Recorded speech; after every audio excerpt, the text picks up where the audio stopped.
நேயர்கள் அனைவருக்கும் வணக்கம். வெண்முரசு காண்டீபம் அத்தியாயம் 49. விருந்தினர் இல்லமாக இளைய யாதவருக்கு அளிக்கப்பட்டிருந்தது ரைவதமலையில் இருந்தவற்றிலேயே பெரிய இல்லம். ஆனால் துவாரகையின் மாளிகையுடன் ஒப்பிடுகையில் அதை சிறிய குடில் என்றே சொல்ல வேண்டும் என அர்ஜுனன் எண்ணிக்கொண்டான். அதன் வாயிலில் நின்ற ஏவலன் தலை வணங்கினான்.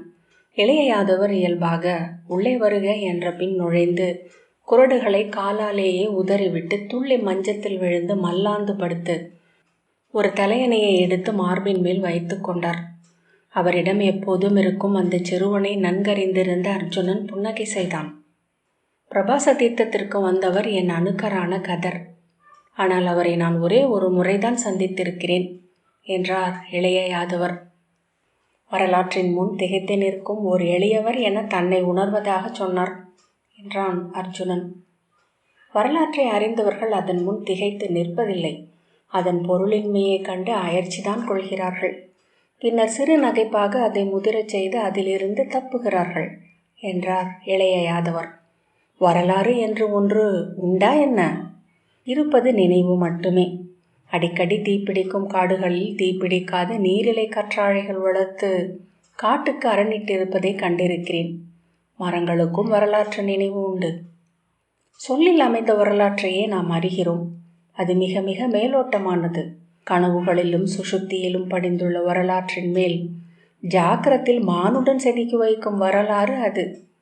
பல சமயம் ஆழத்து வரலாற்றை அஞ்சியோ கூசியோ அதை மறைப்பதற்காக இதை எழுதுகிறான்.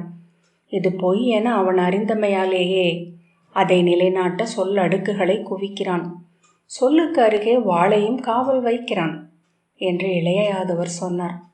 அத்தனை வரலாறுகளும் குன்றுமேலிருந்து நோக்கும் போது மானுடரின் மாளிகைகள் எளிய சிதல் புற்றுகளாக தெரிவது போல் பொருள் இழந்து தெரிகின்றன. அர்ஜுனன், அன்று என்ன நிகழ்ந்தது என்றான். தாங்கள் அரிஷ்டநேமியுடன் போரிட்டீர்களா? இளைய யாதவர் ஆம் என்றார். ஆனால் துவாரகையின் வரலாறுகளில் அப்போர் இல்லை. வேறேதோ வரலாற்றில் அது இருந்து கொண்டும் இருக்கும். அக்ரூரர் அவ்வரலாற்றை அழிக்க முயல்கிறார். அதை முற்றாக அழிக்க வேண்டும் என்றால் கம்சரை போல் கருக்குழந்தைகளை தேடி தேடி கொள்ள வேண்டும். அதைவிட அதுவும் என் புகழென நீடிக்கட்டும் என விட்டுவிட்டேன். இளைய யாதவர் கைகளை நீட்டி உடலை நெளித்து, நீண்ட பயணம். இங்கு வருவது எளிதல்ல. புறவிப்பாதை மட்டுமே சீராக உள்ளது என்றார். பின்பு, நானும் அவரும் போரிட்டோம். துவாரகையின் செண்டுவெளியின் நடுவே எங்கள் இருவரின் மற்போருக்கான களம் அமைக்கப்பட்டிருந்தது என்று சொன்னார். நாங்கள் தோள் பொருத்தும் செய்தி முதலில் துவாரகை எங்கும் பரவிய போது எழுந்த உணர்வுகளை ஒற்றர்கள் எனக்கு தெரிவித்தனர். எளிய மக்கள் பதற்றமும் தீவிரமும் அடைந்து பாம்பு நுழைந்த மரத்தின் பறவைகள் போல ஓசையிட்டு பேசிக்கொண்டிருந்தனர். முதியவர்கள் கைகூப்பி தெய்வங்களுடனும் மூதாதையர்களுடனும் வேண்டிக் கொண்டிருந்தனர். பெண்கள் கண்ணீர் விட்டு அழுதனர். காலை முதலே நகரம் வேண்டியவர்களின் இறப்புக்கு துயர் கொள்வது போல் அமைந்திருந்தது.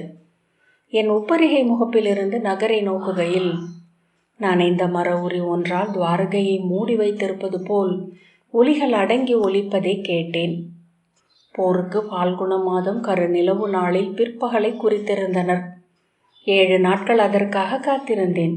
முதல் நாள் இருந்த உணர்வெழுச்சிகள் மெல்ல மெல்ல மாறுவதை கண்டேன்.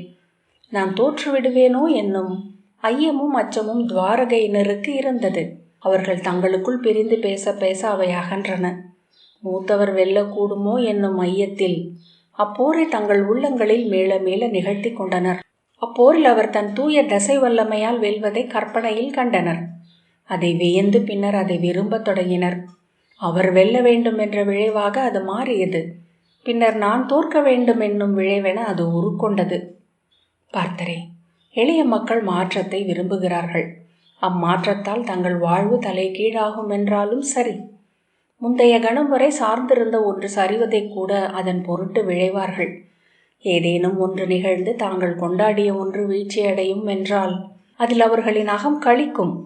எழுந்தவை அனைத்தையும் நிலம் இழப்பது போல எளியோர் வென்றவரையும் நின்றவரையும் பற்றி சரிக்க ஒவ்வொரு கணமும் தவிக்கிறார்கள். இப்புவியை ஆளும் வல்லமைகளுள் ஒன்று எளியோரின் வஞ்சம். அதை நன்கறிந்திருந்த போதும் கூட அன்று நான் என் நகர் மக்களின் விழிகளைக் கண்டு அஞ்சினேன். ஒவ்வொருவரும் என் விழிகளை தவிர்த்து மிகையாக வணங்கி கடந்து சென்றனர். என் முதுகில் நோக்கு நட்டு தங்கள் உள்ள விழைவை உணர்ந்து பின் பிறர் விழிகளை நோக்கி அவ்விழைவை அவர்கள் அறிகிறார்களா என்று கூர்ந்தனர்.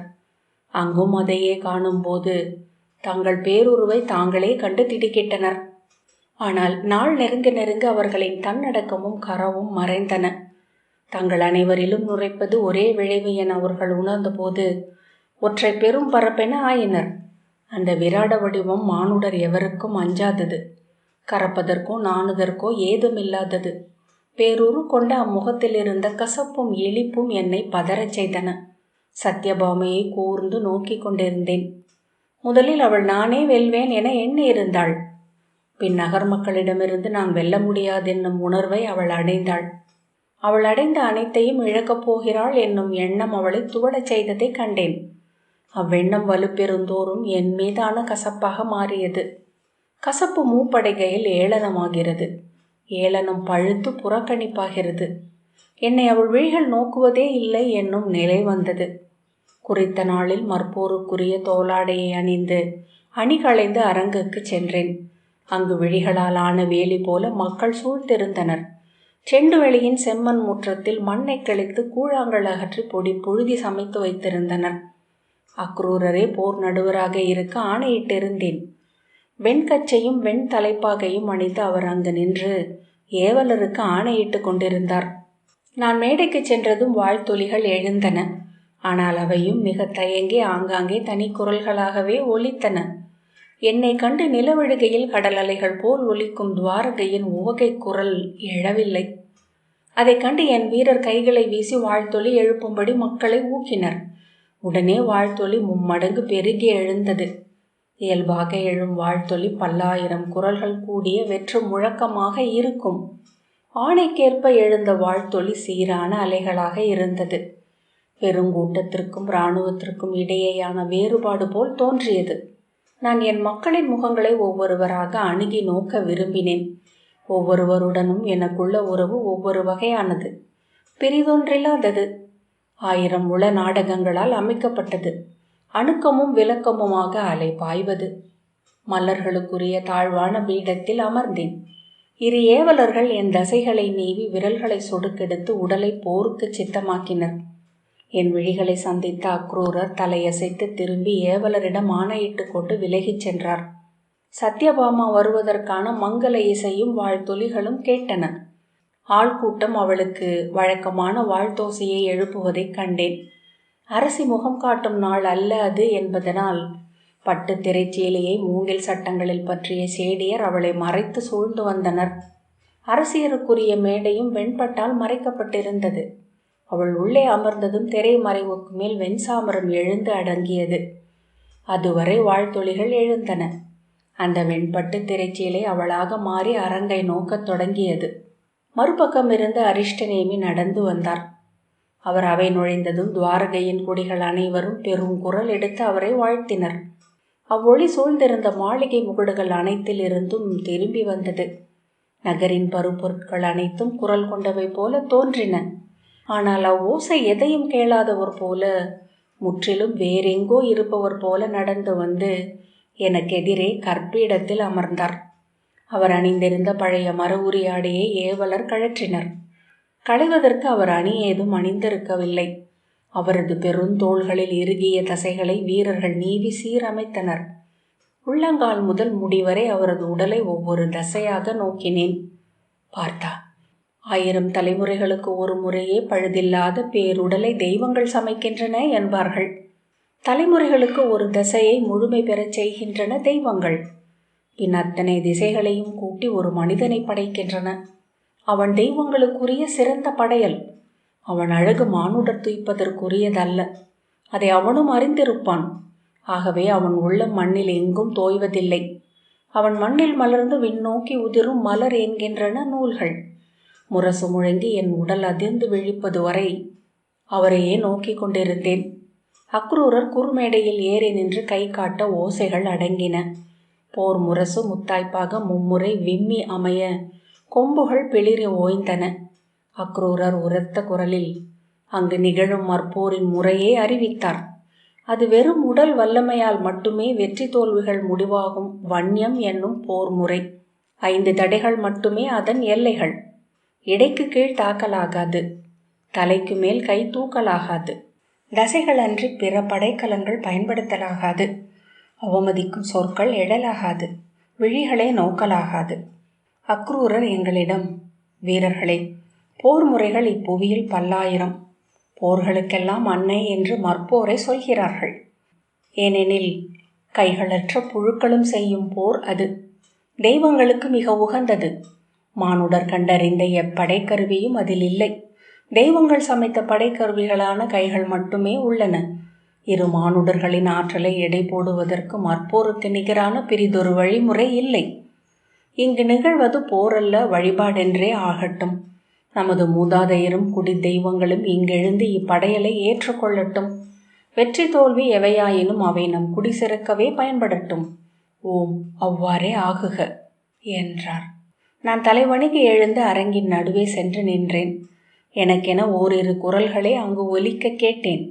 நான் சொல்வதை பொருளிலாது நோக்கி அமர்ந்திருந்த அரிஷ்டநேமியை வீரர் ஊக்க ஆம் என தலையசைத்து எழுந்து அரங்கை நோக்கி தலைவணங்கி பெருங்கால்களை எடுத்து வைத்து வந்தார். என் முன்னால் அவர் வந்து நின்ற போது புயல்பட்ட புதற்கூட்டம் போல துவாரகையின் மக்கள் கொந்தளித்து கைவீசி கூச்சலிட்டனர். நாங்கள் இருவரும் பொடி கிளைத்து கிடந்த மல்லரங்கில் எதிரெதிர் நின்றோம். அக்ரூரர் கை காட்ட முரசு இமிழ்ந்து அடங்கியது. போர் தொடங்குவதற்கான கொம்பு குரல் எழுந்தது. இரு கைகளையும் விரித்து கால் பரப்பி என் முன்னால் அவர் நின்றார். நண்டு கொடுக்கு போல கைகள் விரிந்திருக்கும் அந்நிலைக்கு கடகஸ்தானம் என்று பெயர். போர்க்களை பயிலாதவர் என்றாலும் அவர் இயல்பாகவே அந்நிலையை கொண்டிருந்தார். ஏனென்றால் அது கையுள்ள விலங்குகளுக்கு இயல்பானது. தாக்குதலை எதிர்கொள்கையில் கரடியும் குரங்கும் கூட அந்நிலையில் நிற்பதை கண்டிருக்கிறேன். அதற்கு நிகரென இரு கைகளையும் நீட்டி விருச்சிக ஸ்தானத்தில் நான் நின்றேன். என் ஒரு கால் தேளின் கொடுக்கென பின்னால் நீண்டிருந்தது. இருவரும் ஒருவரை ஒருவர் நோக்காது உடலால் நோக்கியபடி இணையடி எடுத்து வைத்து சுற்றி வந்தோம். சூழ்ந்திருந்த ஓசைகள் அடங்கி மூச்சொலிகளும் ஆடைகளில் காற்றோடும் ஒலிகளும் கேட்கும் அளவு அமைதி நிரம்பியது. ஒவ்வொரு தசையும் எதிர் உடலில் அதற்கிணையான பிரிதொரு தசை இருப்பதை உணரும் கணம். ஒவ்வொரு கையசைவும் எதிர் கையசைவை உருவாக்கும் தருணம்.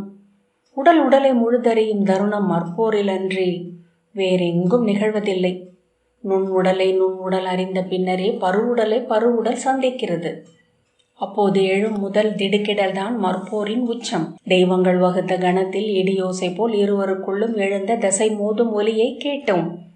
புழுதி எழுந்து எங்களை மூடிக்கொண்டது. எங்கள் கைகள் பிணைந்திருந்தன. கால்கள் மண்ணை உதைத்து விசை கொண்டன.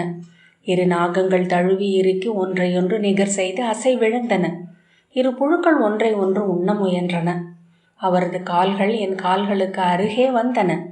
விருச்சிக முறைப்படி என் கைகளால் அவர் கைகளை பற்றி நிறுத்திய பின் வலக்காலை நீட்டி அவரது இடக்காலை மண்ணிலிருந்து விலக்க முயன்றேன். அவை நெகிழ்ந்தால் அக்கணமே அவரை புரட்டி நான் மேலேறி கொள்ள முடியும். ஆனால் 1000 ஆண்டு கால அடிமரம் போல அவை மண்ணில் வேரோடி இறுகியிருந்தன. ஒரு கணமேனும் என்னால் அவற்றை அசைக்க முடியவில்லை. அவரது விலா எலும்புகளுக்கு கீழ்மடைந்திருந்த குருத்தெலும்பில் என் தலையை வளைத்து ஓங்கி முட்டினேன். பாறை மேல் தலை முட்டி எலும்பு அறைபடும் வலியை மட்டுமே உணர்ந்தேன். மற்போரின் போர் சூழ்ச்சிகள் எதையும் அவர் செய்யவில்லை. வெறும் தசை குவியலாகவே என்னை எதிர்கொண்டார். நான் கற்ற முறைமைகள் அனைத்தும் முற்றிலும் பயனற்று போயின. என் கைகளும் கால்களும் ஆலமரத்து வேர்களால் கவ்வப்பட்ட கல் மண்டபம் போல அசைவிழந்தன. நிமிர்ந்து அவர் முகத்தை நோக்கிய போது என் அகம் அதிர்ந்தது. அவர் என்னை கனிந்து நோக்கி கொண்டிருந்தார். முளை கனிந்த அன்னை மார்போடு அணைப்பது போல் என்னை இறுக்கி இருந்தார். என் உள்ளம் தவிக்க தவிக்க உடல் நெகிழ்ந்து கொண்டே சென்றது. அவரது அணைப்பில் நான் குழந்தையாக ஆனேன். என் இரு கைகளையும் பற்றி சுழற்றி தலைக்கு மேல் தூக்கி மண்ணில் ஓங்கி அறைந்தார். பேருடலுடன் என் மேல் சரிந்து முழங்கால்களால் என் கால்களை மண்ணுடன் அழுத்தி இடக்கையால் என் வலத்தோளை பற்றி கொண்டார். என் வலக்கால் மேல் அமர்ந்து இடக்கையை பற்றி முகத்தை பார்த்தார். இனி அவர் செய்வதற்கொன்றே எஞ்சி இருந்தது. யானை மத்தகத்திற்கு நிகரான பெருந்தலையால் ஊங்கி என் நெஞ்சில் முட்டுவது. என் இதயம் உடைந்து குருதியும் சலமுமென வாயில் மூச்சுடன் கலந்து சிதறும். தேர்ச்சகடத்தில் சிக்கிய எலி என நான் சிதைந்து உயிர் துறப்பேன். சில கணங்கள் அங்கே அசைவற்றிருந்த பின் என்னை விட்டு அவர் எழுந்தார். இரு கைகளாலும் தன் உடலில் படிந்த புழுதியை துடைத்த பின் திரும்பி அவை நோக்கி கை கூப்பினார். நான் எழுந்து கை கூப்பியபடி அவர் கால்களை தொட்டு வணங்கினேன். என்னை யாரிவன் என்பது போன்ற பார்வையுடன் சில கணங்கள் விழி கூர்ந்த பின் குனிந்து துவாரகையின் ஒரு பிடி மண்ணை அள்ளி எனக்கு நீட்டினார். இரு கைகளையும் நீட்டி அதை நான் பெற்றுக்கொண்டேன். என் தலைமேல் தன் வலக்கையை வைத்து வாழ்த்திய பின் ஒரு சொல் சொல்லாமல் திரும்பி நடந்து மேடை ஏறி மறுபக்கம் சென்று மறைந்தார். அதுவரை ஓசையற்றிருந்த துவாரகையின் மக்கள் பெருங்குரலில் வெடித்தெழுந்து வாழ்த்தொலி எழுப்பினர். யாருக்கான வாழ்த்து அது என என்னால் கணிக்க முடியவில்லை. ஆனால் அது அவர்கள் விழைந்த முடிவு. அவர்கள் எதையும் இழக்காமல் விரும்பியதை அடைந்ததன் மகிழ்வா அது? இல்லை. அவர்களின் சிறுமைகளை கோடை காலத்து முதல் மழை புழுதியை அடித்து கொண்டு செல்வது போல அவரது பெருமை கழுவி அகற்றியதன் நிறைவா? பட்டுத்திரையை நோக்கினேன். அது அசைவற்று இருந்தது. அந்த பிடி மண்ணை என் தலையிலும் நெஞ்சிலும் வைத்து வணங்கிய பின் அவையை சூழ நோக்கி தலை வணங்கி நான் அரங்கு விட்டு அகன்றேன் என்றார் இளைய யாதவர்.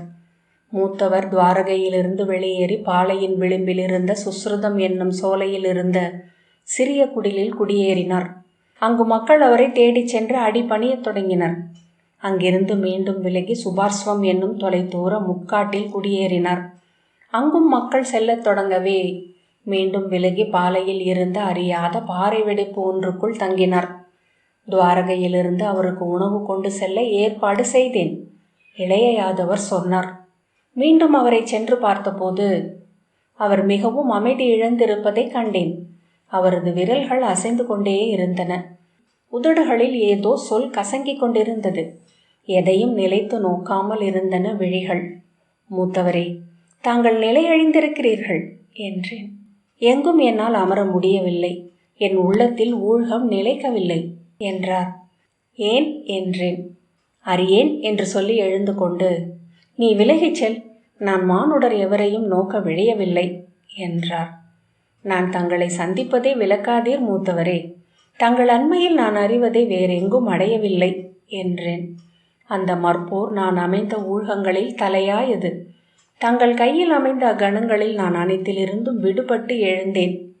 அவர் அப்பால் நோக்கியபடி நின்று, ஆனால் உன்னை தூக்கி அறைந்த அக்கணம் நான் அனைத்திலும் ஒரு கணம் சிக்கிக் கொண்டேன் என்றார். அப்போது நான் துவாரகையை வென்றேன்.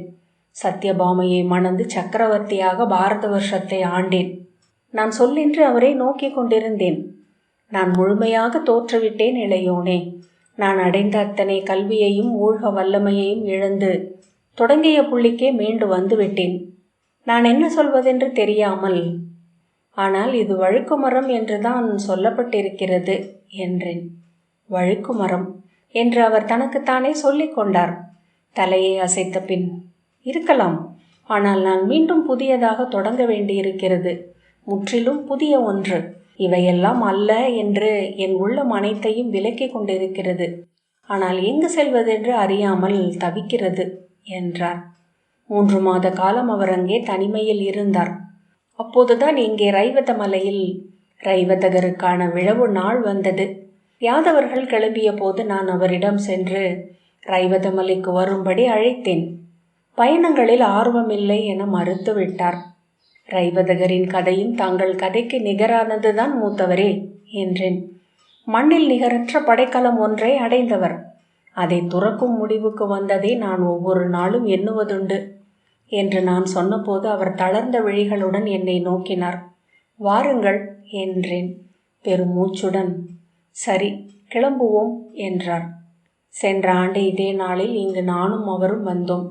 முற்றிலும் தனித்தவராக ஒரு சொல் கூட பேசாது அவர் உடன் வந்தார். அஞ்சிய காளை ஒன்றை மெல்ல தேற்றி கொண்டு வருவது போல இருந்தது அப்பயணம். இந்த மலைக்கு வந்தபோது அவர் முற்றிலும் ஆர்வமிழந்தார்.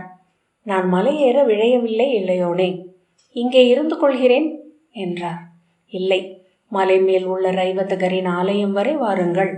வந்த பின்னர் அங்கு செல்லாமல் இருப்பது முறையல்ல என்று அழைத்தேன். என்னுடன் மலை ஏறும் போது அவர் எதையும் நோக்கவில்லை. அருகர் ஆலயங்களும் அடிகள் பாறைகளும் அவரை எவ்வகையிலும் கவரவில்லை. ரைவதகரின் ஆலயத்தின் முகப்பில் அயலவர் போல விழித்து நோக்கி கொண்டு நின்றார். உடன் திரும்பிச் செல்லத்தான் அவர் விழைகிறார் என்று தோன்றியது. அரச முறைமைகளுக்கெல்லாம் வெற்றுச் சிலை போல நின்று எதிர்வினையாற்றினார். இரவில் என்னுடன் இதே மாளிகையில் இதே படுக்கையில் படுத்திருந்தார். பெருமூச்சு விட்டு கொண்டும் புரண்டு கொண்டும் இரவை கழித்தார். என்ன எண்ணுகிறீர்கள் மூத்தவரே என நான் பல முறை கேட்டேன். இல்லை என தலையை மட்டும் அசைத்தார். காலையில் அவர் படுத்திருந்த மஞ்சம் ஒழிந்து கிடந்தது. அதை கண்டதும் என் உள்ளம் அதிர்ந்த போதே அதை எதிர்பார்த்திருந்ததையும் உணர்ந்தேன். ஏவலர்களை அனுப்பி தேடச் சொல்லிவிட்டு நானும் மலையில் தேடத் தொடங்கினேன். அவர் துவாரகைக்கு திரும்பி இருக்க மாட்டார் என உறுதியாகவே தெரிந்தது. ரைவதகரின் ஆலயத்தின் அருகிலோ பிற அருகர் ஆலயங்களிலோ அவர் இருக்கவில்லை. உச்சிவெயில் எழத் தொடங்கிய நேரத்தில் ஓர் ஏவலன் அவரை கண்டடைந்தான்.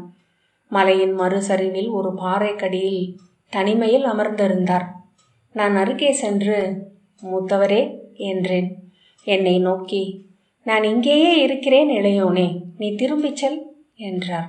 அன்று சென்ற பின் இன்றுதான் திரும்பி வந்திருக்கிறேன் என்றார் இளைய யாதவர்.